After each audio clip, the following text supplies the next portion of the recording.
Hi, my name is Chris, and I am here to analyze President Clinton's Oklahoma City bombing address to the nation and eulogy.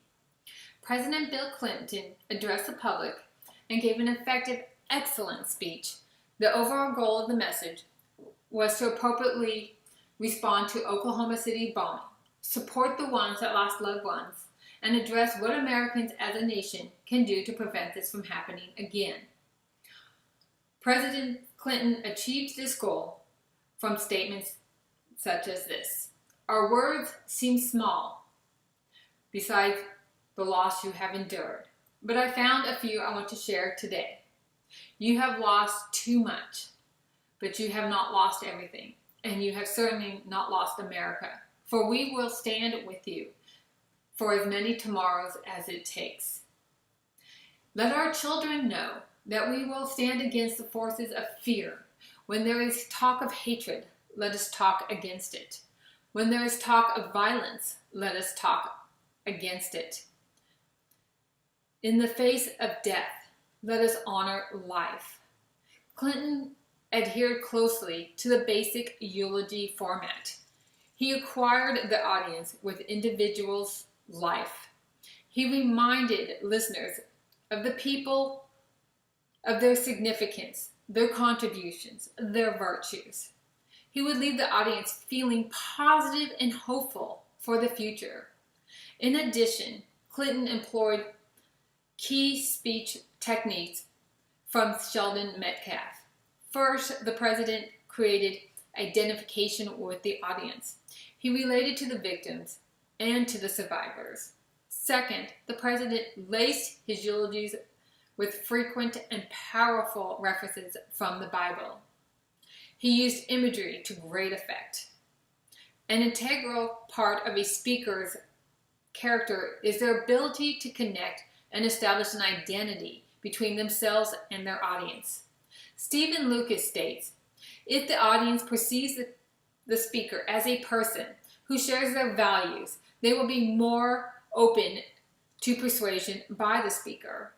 The president opened the Oklahoma City eulogy by addressing all of you who are here as fellow Americans. This phrase bound everyone in the room together as a single family. The president no longer spoke as a political official, but as a member of a community. In the next paragraph, the president went even further in demonstrating his similarities with the audience.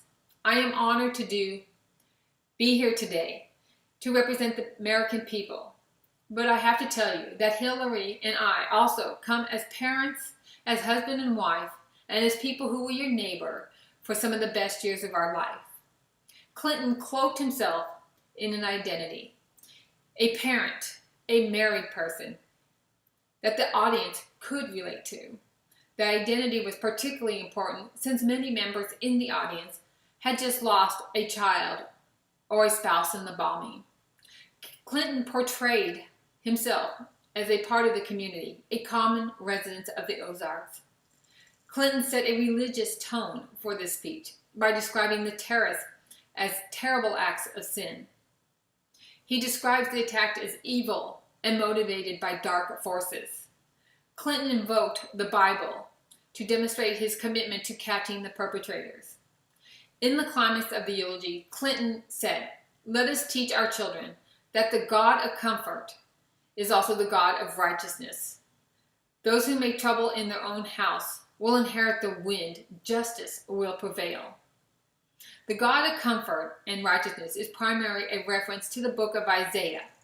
Isaiah makes up one of the major prophets. Isaiah combined warnings of doom about Jerusalem's wicked ways with hopes for prosperous times, stated by Kenneth Davis, Knowledge of the Bible.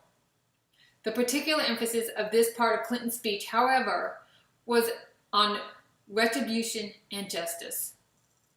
Clinton quotes from the Proverbs is right on point. Since the terrorists of Oklahoma City were American citizens, the bombings were not an incident of foreign actors, but by individuals making trouble in their own home.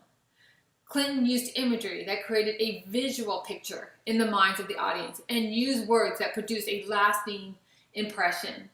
One phrase used by President Clinton, description of a tree. Before the president left for the funeral service, he and Hillary planted a tree at the White House in honor of the children of Oklahoma. It was a dogwood with its wonderful spring flowers and its deep, enduring roots. The metaphor that grows from this tree are remarkable. The spring flowers represent family memories, the family's commitment to carry on their legacy. The dogwood would grow into a strong, durable tree at the White House, a permanent memorial to the lasting presence of the children of Oklahoma. Clinton also used particular phrasing to add rhythm to his speech. Clinton described the outpouring of support from the bombing victims this way: if anybody thinks that Americans have lost their capacity for love, for caring, for courage, they ought to come to Oklahoma. If anybody thinks that Americans are mean and selfish, they ought to come to Oklahoma. Clinton must identify with the ensuring nation's grief, lead the mourning in a sense, but he also must confine it and direct it. Clinton's speech accomplished both goals. He expressed the nation's grief and condolences, while at the same time making a strong case against terrorism everywhere. Part of the strength of this eulogy is that it fits within a larger picture with which the audience is familiar with. Clinton made an explicit reference to this larger meaning when he said that the dogwood tree symbolizes those killed in the bombing, embedded the lessons of the Psalms. Furthermore, Clinton sounded confident and assured even during the time of tragedy. The audience likely found themselves with comfort and reassurance in Clinton's manner and in his words. Stephen E. Lucas stated, "People pay attention to things that affect them directly. If you can relate the topic to your listeners, they are much more likely to be interested in it." Clinton did this when he referred to himself as a husband, parent, and married person. He connected to just about everyone in one short sentence. Thank you.